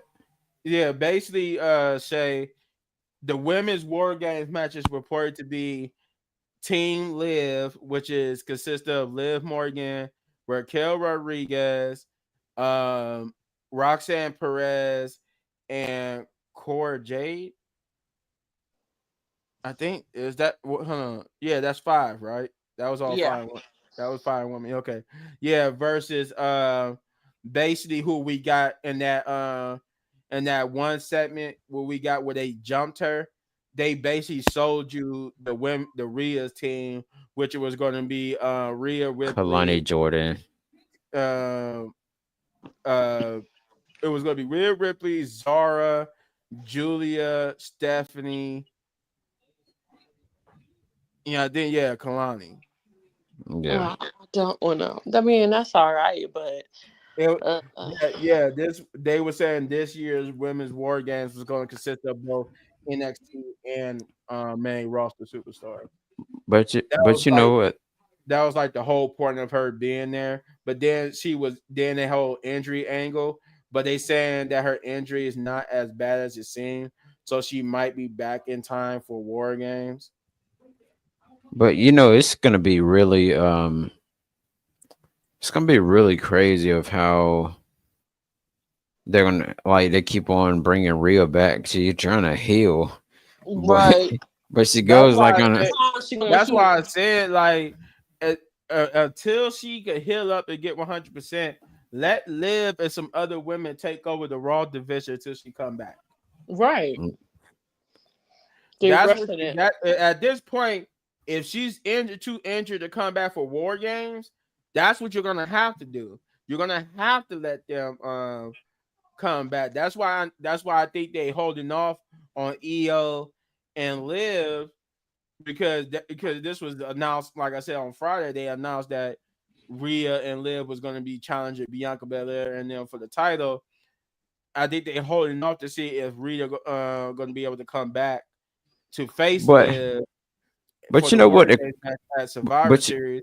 If not, I'm guessing it's going to be Io and Liv at Survivor Series for the title. now what if during that tag match for some odd reason someone comes out there and Nia Jax, actually we all know that. We all know that. Nia Jack and Tiffy gonna come out and beat up Liv and them. We all know that because Liv cost her the match. We all know that.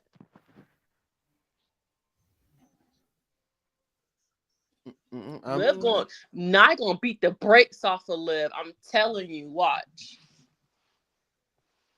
you talking about for the causing her to match at Crown Jewel? Yeah, she gonna Hmm. come out because they just kind of lost, so they gonna come out and beat up. They're gonna cost them the match and let Bianca and them win, and then that's when Nia and Tiffy they're gonna beat the heck out of Liv and Raquel.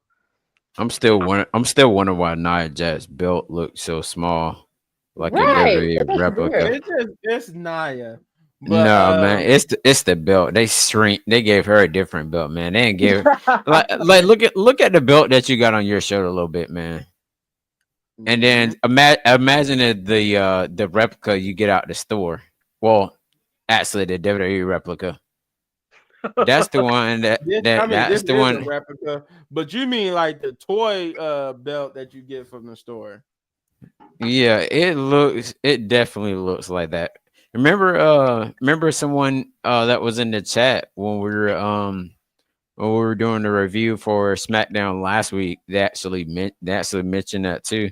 I was like, is it just me or the title that Nia Jax is holding looks smaller? 'Cause I don't I think it's mean, Nia Jax. I ain't gonna say it doesn't look. It looks smaller, but I figured because he was bigger, it looks smaller. Cause it looked it No, no, big. no, not when I'm talking about she's holding it, not like when she hold it on her shoulder, but I'm talking about she holds it in the air. You can see how small it is. I'm Oh like, yeah, oh my god, that title is small. No, am I Yeah, wrong? your side one looked a little bit bigger. I don't know. Hers when she had it look bigger. Like I don't know. Yeah, when It Bailey had looks. it, She should have it the was a other one. decent size. Yeah, she should have had the other belt that Liv got, and Liv should have had that belt. I felt like it would have looked better on her. Yeah, Yeah, yeah, definitely. Mm, yeah. But just the like thing it's is, just like Cody's belt though, with the because women's Cody's belt look world, like it covers his Yeah, his whole is self there. big.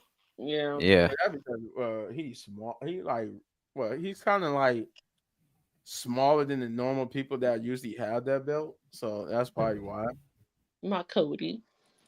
But uh, but yeah, I think that for Liv, her being the women's world champion makes it looks better for her because it's like kind of ups her career status a little bit. It looks that good too. around her because it's like okay, she's not she's the women's world champion versus being the women's WWE champion, which I'm pretty well. She kind of technically has both. She had both belts, even though the WWE Women's Championship was just the Women's SmackDown Championship, so you kind of had both belts, Right, making her Triple Crown champion. But right. uh, no, no, she would need one of the mid card titles to be a Triple Crown champion because she only had. Well, no, technically, yeah, she Let's would be not a do that. Triple Crown. She would be a Triple Crown champion because she had the SmackDown Women's Championship. She had the which is technically also the WWE Women's Championship, and then she had the Women's World Championship along with the Women's Tag Team Championship. So yeah, she would be a Triple Crown champion. So you remember when, like, remember in the group chat we was talking about the like they never showed the belt, right? So what if us, like, you know, say if us talk about, you know, the legends in the group chat, what is we gonna learn about what they're doing? Because it's been like almost 2 months. Like, what are they supposed to be And doing? Like, and didn't we read something just like? Did we read something like on Thursday where they talked about they didn't like the belts haven't been made yet or whatever, right, and they and get then Yeah, on and then talk and they about then basically saying that um well it wasn't Thursday. I think I reiterated it, but it was a couple of weeks ago that the reports that when they revealed it was around when they revealed the Crown Jewel Championships that cause remember everybody was saying, including people was talking about what happened to the mid card titles, and at that point they said that even if they were going to announce a mid card titles, the belts wasn't made yet. So, and then obviously weeks later, yeah. So this at the time it took for them to announce to show us this belt, that was enough time to make the belt.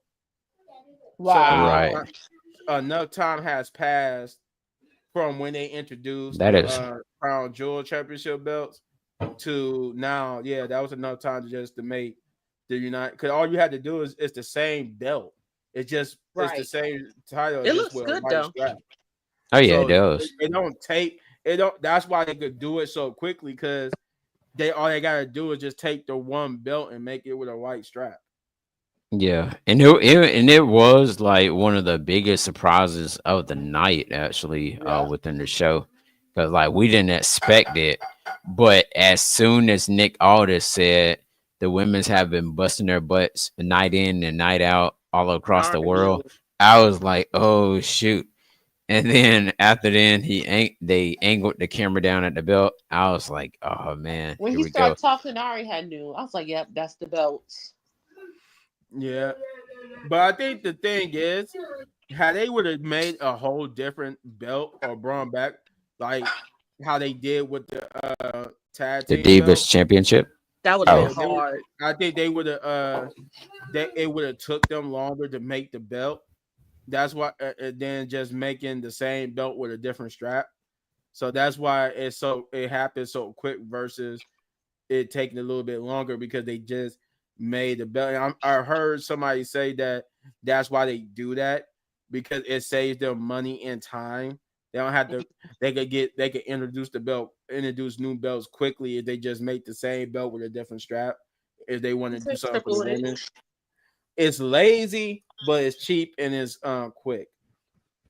Um, but that's it. That's all we got. That was our video. We talked about we gave you a whole segment talking about the new Women's United States Championship. We will see Monday if they introduce the Women's Intercontinental Championship. Do we have to wait until they go to Netflix to see it? Which is not that long anyway, but not at all.